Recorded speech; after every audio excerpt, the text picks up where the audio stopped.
Hey, I'm Brian. I'm Kaylene. And welcome to today's episode 3 in our Veggie Growing in Pots series. We're going to be showing you how to grow vegetables like these that are super healthy, all without using chemical sprays. So let's get stuck into it.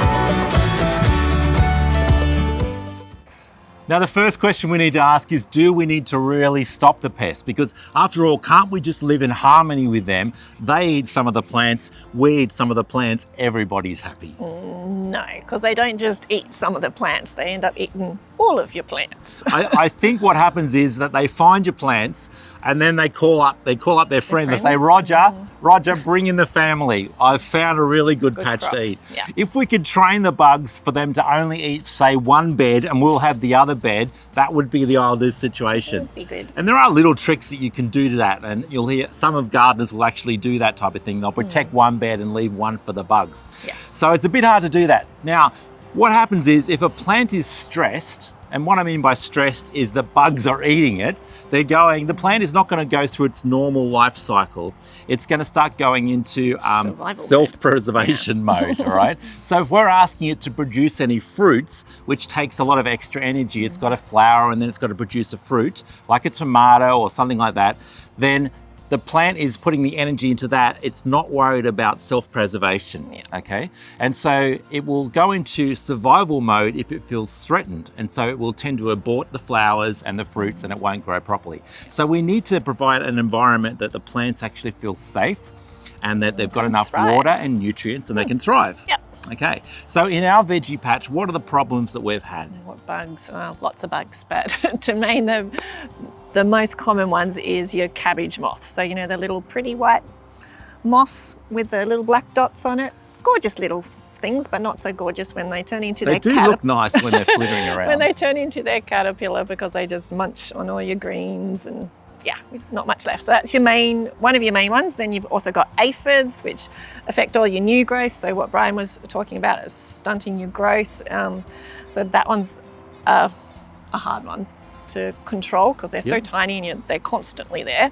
What were some other? Oh, snails and slugs, of course. They're very common, especially in our wet weather that we've had lots of. And then your bigger pests, you know, like your possums, your rats, your birds, all those kind of things. So there's lots of things that you want to control. Isn't it wonderful that all these little creatures all want to eat super healthy, unprocessed foods? Which we should be eating. That's what we should be doing as humans, isn't it? Yes. And then the other one that you didn't one? mention is fruit fly is another one as well. So if you're growing any fruiting vegetables, that can be a real problem. There's all those little tiny flies going around the place. You often see them around your compost bin if you've got rotting fruit in there as well. Yeah. So what are we going to use for that? If you've been to the hardware store, there's a huge range of different chemical sprays there, isn't there? There's hundreds. It can be very overwhelming. So I'm going to just highlight a couple of them and explain what they do and how they work. And then we're going to show you what methods we're using, which is probably a bit different to what others are doing. Simplifies it we're simplifying it a lot more. So Kaylene mentioned, we'll talk about the snails. So Kaylene mentioned the snails and slugs, and they're probably the biggest eater of vegetables, I'd say, in the garden. Yes. Because they're these little hidden warriors that come out at night time, so you don't see them during the day, and they go and hide somewhere else during the night time. And they come out in the daytime, and then they come out and have a feed at night time. So a lot of people will use snail baits. So I've got one here. This particular one is an organic snail bait, which is a bit different. Now, the previous versions of snail baits have a chemical called in them metaldehyde, which is very effective at killing snails. The problem is it's also very effective at killing other things. And so when another creature eats that snail, say a blue-tongued lizard, they can get poisoned by it as well, and other animals and birds and things as well. Yep. So I just read that in the UK, they've actually banned metaldehyde. That's good. So they've taken the strong move that you're not allowed to have metaldehyde in snail baits anymore. In Australia, we aren't following that rule, and so you can readily get them. So most of the other brands will have that in that. So it is a poison. It poisons the snails, but it also can poison dogs and other animals as well. It's a synthetic chemical. It is a synthetic, that's right. Yeah. So this one here, Eco Shield, and there's a couple of different brands that are doing this. These guys are using an iron powder. The advantage with this is the iron powder will break down into the soil and just becomes like a fertilizer, so it's not going to damage your soil. It does kill off the snails, but it also can harm dogs as well, so be mindful of this. Now generally on the packs they'll tell you that if you put it sprinkled lightly around and not in any piles, that it's going to be very low risk to animals. But if the dog gets into your shed and sniffs this, because by the way, they're attracted to it, it smells and tastes good to them. If they were to consume the box or a good chunk of this, you'll need to take them to the vet immediately because it can kill the dog. So you need to be really mindful of that if you're going to use snail baits. As a preference, we generally go for organic things, but organic doesn't always mean that it's safe. It just means that it's not man-made. So this is still a poison, so still be mindful of that if you're going to use it. Are we talking about the option that we use or not yet? We won't yet, but we'll go that. Well, actually, we can. Very soon. Okay, no, we can. No, now, okay. We'll talk about the snail bait. So this one here is a snail beer trap. And so this is another option here. It's very simple, has a lid, it's nothing in it. And all you do is you grab some beer. Or some yeast. If you don't have beer, you can just use yeast with some warm water. And if you're watching that going, I can't believe he just poured part of his beer away. Just don't drink it. Don't drink it, Brian. So I've just put maybe 1 or 2 centimetres of beer in the bottom of the container. I put the lid back on again. The lid's there to stop your creatures like your rats and stuff, because they like the smell of beer too and like to get a little happy. So that prevents them from getting in there, which is very important because otherwise they'll be gone overnight. The main reason for the lid, that's true. Yeah. But the main reason for the lid is to actually stop the rain from falling into the container. Otherwise it just fills up with water and is ineffective. So what happens is that... I was saying that because we used to have another brand and the rats were getting in and like overnight people were like, it's not working because it's like disappearing and like it was overnight, so it's not evaporating. Happy rats. It was happy rats. Woo! So hence this one is really good. Okay. So you bury this in the soil up to this level here. So that the snails can crawl along into here. They go in for the beer. They love the smell of it. They drink the beer. They get totally drunk. Big party with snails there. We should change the name of the product to the Snail Pub. They drink the beer. They get so drunk that they actually end up drowning in the beer. So my thoughts are they die very happy. So to me, that's a perfect way of pest control for snails. If you're going to kill something, make them happy on the way out. Now what Kaylene mentioned is you can use yeast in water as another option. That works really well. That works, but it's nowhere near as happy for the snails. So I encourage you to put how some... do you know? Well, they're not going to get drunk, are they? Oh, okay. They'll still have a nice drink. So I suggest using the beer in the snail traps. That's a good alternative. It won't harm other animals. If another animal eats that snail later, well, actually the snails will be caught inside in here. You'll actually see them in there as well. So I'd recommend that as a good option over using the snail baits. Yes. But if you are going to use the snail baits, make sure you sprinkle them only very lightly around. And also, if you're going to use the old type metaldehyde, got to pronounce it right, don't sprinkle it on your vegetables because it is a poison. So it can go on the soil around it lightly, but make sure you wash your vegetables before you eat them because it can harm us as well. Yes. Now, some of the other sprays that we've got, I'll have a look. White oil is a common one. So on vegetables, you may have heard of Scale. Is a common one, which is kind of lumps on the leaves. So that can happen in citrus and other vegetables as well. Bay leaves. Aphids too. Aphids, yeah, you can use white oil. What else have we got? Pyrethrin. Pyrethrin's another one. This is the one that's interesting because this one actually comes originally from a plant. So we've got some of this growing in our garden. So it has like daisy-like flowers, but this is deadly to insects. And I think nowadays a lot of the pyrethrin is synthetic rather than from the flowers, but you may be able to get some that's organic from the flowers. It is a very effective insecticide. The problem is it also kills bees. So if you're spraying this on plants, it will sit on the plants, be absorbed a bit, then the insects come along and they eat those plants and that's what kills them. So the same thing will happen to bees. So if you're going to spray this, don't spray it on plants that are in flower because otherwise you're going to be harming your bees. But it is an effective, and it's what's called a low toxicity insecticide.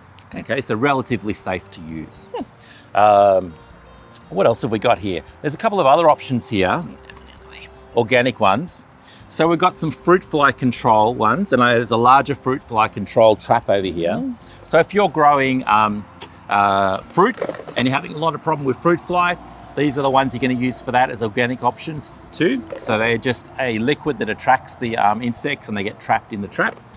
And then this one here is Dipel. So this is a well-known organic insecticide, particularly for caterpillars. And so if you had a problem with white cabbage moth and the caterpillars eating all your vegetables, this can be a good option. It's totally organic, it's quite safe for us to use, so you can spray with that one. Yep. And we didn't mention, do you want to mention about the fungus stuff as well? I'll mention this. There's a couple of sprays here as well. So this one here is an insect, fungus and mite control, but it's not designed for vegetables. So be careful when you're looking at sprays. It'll often say something like only for ornamentals. And what that means, it's only for plants that you're not going to eat. So you can put it on flowering plants if you're having a problem, but don't put it on your vegetables because it is a poison to us as well. So keep that in mind. Good to know. And the same thing with like the rose sprays. Great for roses, great for ornamentals, definitely not for your vegetable plants. And this one, is that for, that's a fungicide too? Yeah, so this one here, copper oxychloride, is a fungicide. So plants are affected by two things. They're affected either by insects or pests, and they're affected by disease. And if we have lots of rainy weather, like in Sydney before filming this, we had weeks and weeks, months of rainy weather. And there wasn't good airflow, and so there was more fungal issues happening. Kind of like you get mold growing in your house. And so you use a fungicide to control that. So common fungal issues is like black spot on vegetables or rotting and things. Mildew. Yeah, mildew. So you use a fungicide to do that as well. But the best solution to do that though is to actually have good airflow around your plants and only water in the mornings so that the water can then dry on the leaves and you're not going to get that humid kind of environment as well. Okay? But with all this here, all these chemicals, we've actually changed our approach and we're using a different method to protect our plants. And that's what we're going to show you next, and we're excited about that because it's meant that we can cut it down to basically using just a couple of things. The beer trap, one other device, I'll show you this a bit later and explain how this works. And that's about it, as well as this new way of doing it. So let's cut over and we'll have a look at what that is. Now, what are these strange looking things that we've got over our potted veggies? These are called the Pestfree minis, and these have solved about 95% of our pest problems in growing food and meant that we haven't needed to use all those sprays and chemicals that you saw me mentioning before. Now, why are these so good? Why have we found them so good? Lots of reasons I love them. First of all, they look good. They're black. They're not out of that bright white netting that you usually get. So they're not stark. They look fabulous. They're really easy to make. They're really light, so you can easily take it off to get to your spinach and to cut your spinach ready to eat. And the most important thing is it keeps the pests off. So, yeah. Because the old system that we used to promote was using the white net and building a frame out of galvanized pipe. It required using a grinder and it was a little bit difficult to do. And you had to undo the clips every time you wanted to access your veggies. And that's how I was actually going to develop this one. I was going to do the same thing, but I discovered it was so easy just to lift the frame off and then have total free access to the vegetables rather than having to undo the clips. Now you can undo the clips, but they are firmly snug onto the pipe to hold the net on so it doesn't blow away. Now the other thing is people do say, what about these frames? Won't they blow away in the wind? Well, I found that even here when we've had significant storms, all that's happened is that the frame hits against the pot and it doesn't blow away. On the worst storm we've had, I came out and it was like this. And so it does tend to stay there, but you can do a few little things to weigh them down as well, which I'll talk about when we assemble them. So let's head back to the table. I want to point out though, this is not the only size we do. Yes. There's also a Pestfree Maxi that we use in our main vegetable gardens, which are larger than this, and we sell all the parts so that you can assemble your own custom shapes as well. Well, let's show how easy it is to put this together.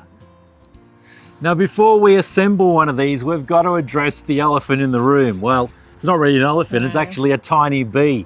How do the bees get into the plants to pollinate them? And the answer is they can't. They can't get through the netting. So you can't use a Pestfree Mini over a plant that is a fruiting vegetable. And what does that mean? Things like eggplant or tomato or zucchini or pumpkin, they all need bees to have access to them to pollinate them so you produce the fruit. So you don't cover them over with the Pestfree Minis. But you can cover everything else that is, say, a root vegetable or a leaf vegetable, so spinach, silver beet, lettuce, rocket, beetroot, carrots, all those, cabbages, broccoli. I emphasize those ones because they're the ones that get attacked the most. Cabbages, cauliflower is the other one I was going to say. So they can all be covered and protected by the Pestfree Minis. So what's the solution for fruiting vegetables? There is an answer without having to use sprays, and that is using smaller versions, which are fruit net bags. So rather than cover the whole plant, what we do is we wait till the bees have done their work, a fruit starts to form, and then we cover just the fruit with a smaller bag. So these come in 3 sizes. So we've got a large bag here. Then we've got the small one here. So if you were covering a single fruit, you might use a small size bag. If you're doing a little cluster of tomatoes or something, or some other fruit, oranges or peaches, you can use the large bag. And then we have another one, which is a fruit sleeve. So maybe demonstrate that, Kaylene. I'll be the fruit. So you're the big pear. I'm the big pear, the big tomato. So you just slide it on and tie it up. But make sure you tie it tight so it's not going to come loose in the wind or the rain. Sorry, I'm stuck. It is going around the stem, so don't be too tight, otherwise you'll cut into the stem. Yeah, but you want it firm enough that it's not going to come undone.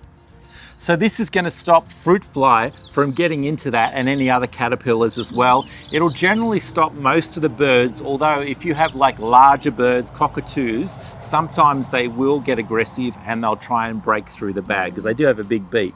But overall, it does do a very good job and it's very good for protecting without having to use sprays. And then we have another version that is the sleeve. And you might find this is more probably for trees, but if you have a plant that has fruit growing along that branch, then you might find it's easier to slide the sleeve over and just do it up at each end. So that's the solutions for plants that need pollinating. Now let's move on to how we're going to put the Pestfree together. Cool. So your Pestfree will come in a box like this. So if you can see inside there, it's got all your bits. So you've got your poles, your netting, your clips, your joiners, everything to get it going. And just in case you forget how to put it together, what we've done is we've added this whopping big sticker on here that you can't miss that says, "Thanks for your order." And it says, this is the instructions, scan this QR code. We all know what QR codes are now. And you scan this, it'll take you straight to a page that shows you a video of how to put the frames together. And there's also a web link on there as well. Okay. Cool. So let's tip the items out.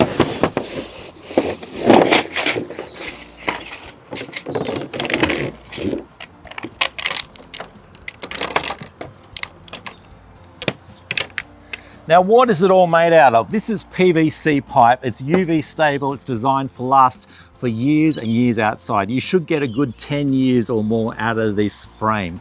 The net is a UV stable fiberglass insect mesh. Now, it's probably going to last 2 or 3 years, maybe a bit longer, depending on where you are in Australia and how strong the sun is. But that is something that you can replace easily without having to buy a whole new Pestfree cover. I worked it out, how much does it cost for the Pestfree covers? If they last about that long, plus replacing the net, I think it works out to be about $10 a year for a pest-free cover. So good. initially it costs a little bit to buy, but you'll find that it pays itself off very quickly over time because you keep using it. Now your cover will have, your kit I should say, will have 4 long pipes, and these are going to be the vertical pipes, and then you've got the smaller pipes that are going to be the top and the bottom. And the first thing we need to do is open up our bags of clips and corners. Corners first is what you need. So inside your kit, there'll be 8 corners for the top and the bottom here.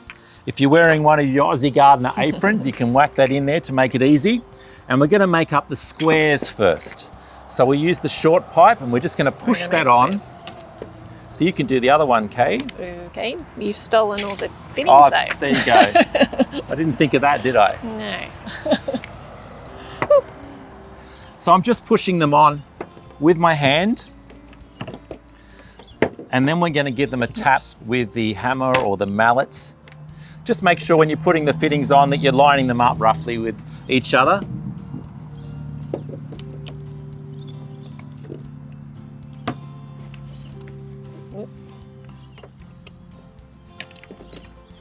So you don't need any special tools to put this together.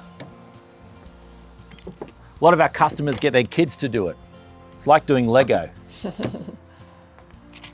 So then we use either a mallet, a rubber mallet hammer, or you could just use a normal hammer and you're just going to give it a tap on a firm surface. And then turn it the other way, so you're also doing this side as well. And now that's really snug. We're not going to use any glue. They're just a really snug fit and they hold together nicely. Make a noise for you. The next thing we're going to do is make the uprights. So we're going to just slot those in. Now the pipe that we've used is compatible with a pipe called DN15, which is a plumbing pipe. You'll often see it in white. But the pipe that we have used is thicker walled, so it's a heavy duty version, which gives it extra strength compared to the white pipe. But just letting you know, it is compatible if you had to do something like a little change or you had some other pipe to use. But on our website, we have all these fittings. You can buy extra pipe, you can buy joiners and extenders and tees and all sorts of things. But in this case here, we don't need to do that because we're making a frame that's going to be perfect to go over the Pestfree minis. Okay. So let's give that a tap. Yeah.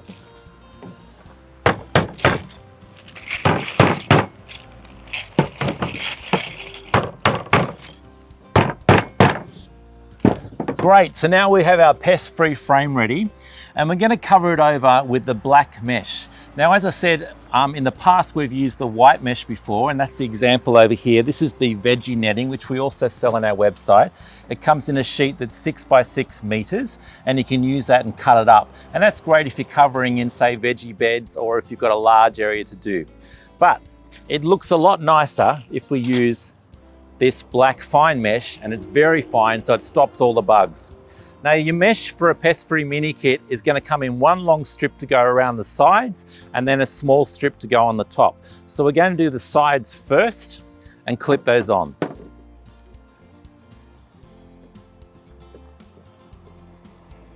Now you're going to receive more than enough net as far as the width goes because the rolls it comes on are 1.2 meters and our total height of our Pestfree mini is 1 meter. So we're just going to position it with some excess over there and we start putting the clips on.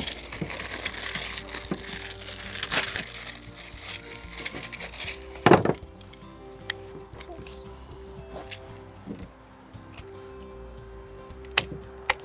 Just keep a general eye on this edge over here. Make sure you've got the same amount of net along the edge so it looks nice and neat. You can always go back and tidy it up though.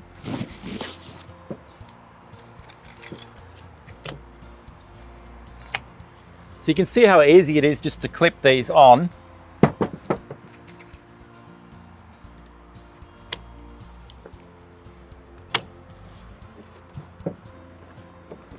And now we're coming back to our join. So we're just going to take the original clip that we put on off,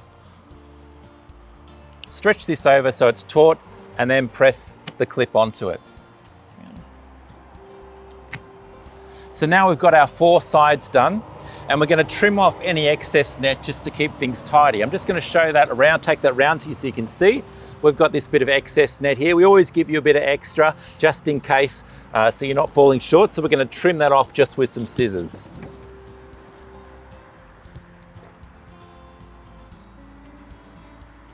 Get the top ready.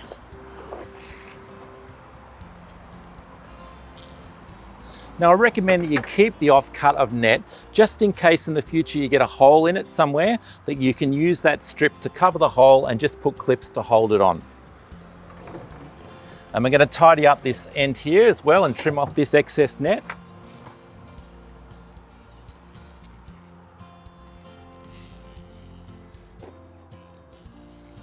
Get some clips on the bottom.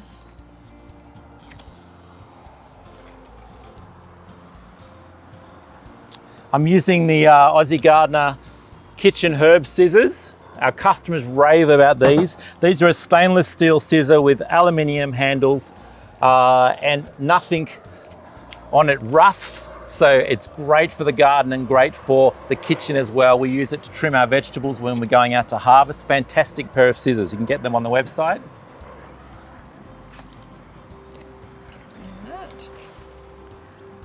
And the last thing we've got to do, it's getting tall, is we've got to put the top cover piece on as well. So we might turn that on its side like this, and we'll do that so we can see it in the camera.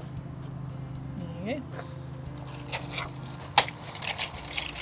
Now your kit will come with 36 clips, and we usually include a couple of spares in there in case you lose one or you break them.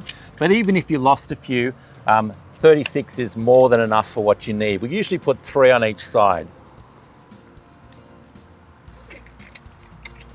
We just flip that over, Kay? Yep. And then do this top again.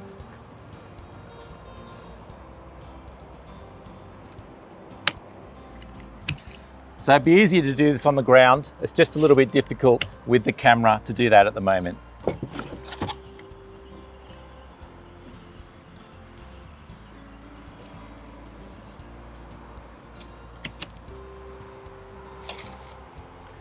Put another one there. And the more clips you add onto it, the more taut it actually becomes. Give me one.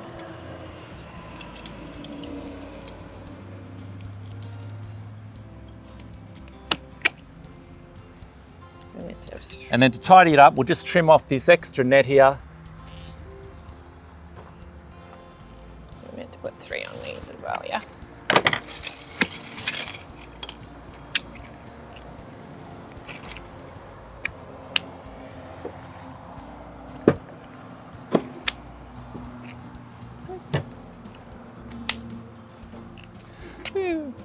And there is our completed Pestfree Mini. You can tie it up more and take your time, make sure it's all nice and taut, but it looks a lot better than the old system of using the white net. Let's go and put it onto one of our plants and see how it's going to protect it.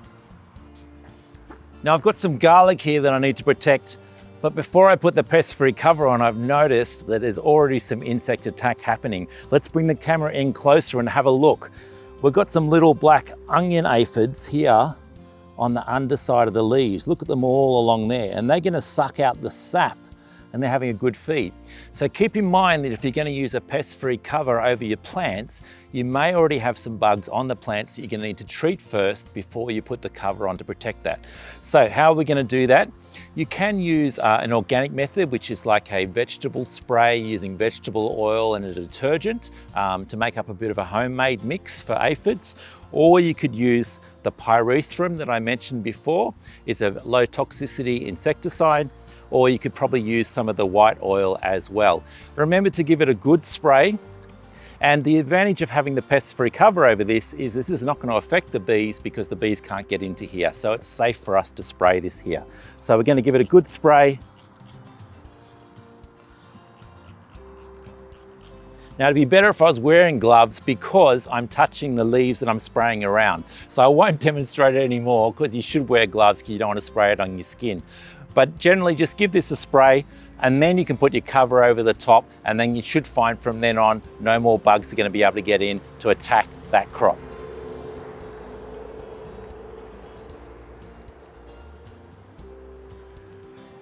Now, hopefully you're watching this and going, I could use all those sprays or I could just use the Pestfree minis.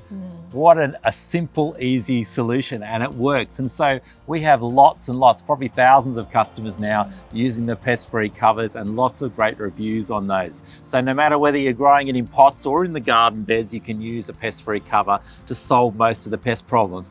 But there's one pest that we haven't talked about much yet, and that's the 5% I referred to before. And they can do a lot of damage. And what is it? It's the rats.